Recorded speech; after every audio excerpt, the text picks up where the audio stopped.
சுமித்ரா, எல்லா யுகத்திலும் தர்ம கிரந்தத்துல வெவ்வேறு வழிபாடுகள் நிர்ணயிக்கப்பட்டிருக்கு.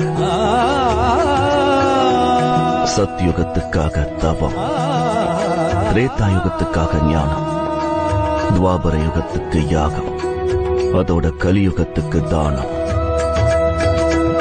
அது மட்டும் இல்ல, தானத்திலேயே சிறந்த தானம் எது தெரியுமா? அன்னதானம். சாப்பாடு வழங்கணும். யார் வந்து சாப்பாடு கேட்டாலும்,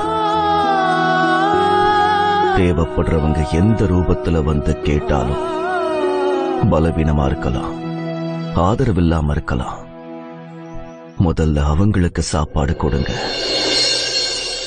இந்த உலகத்துல ஒருத்தர் பசியோட தவிச்சாலும் நானும் பசியோட தவிப்பேன்.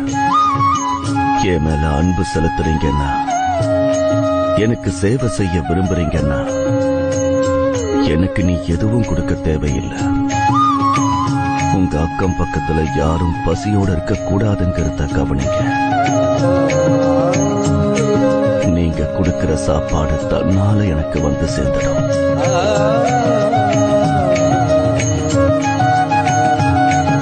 நீங்க எனக்கு காட்டின நல்வழிய நான் ஆசீர்வாதமா ஏத்துக்கிறேன் பாபா. நீங்க சொன்னதை என் வாழ்க்கையில மறக்கவே மாட்டேன்.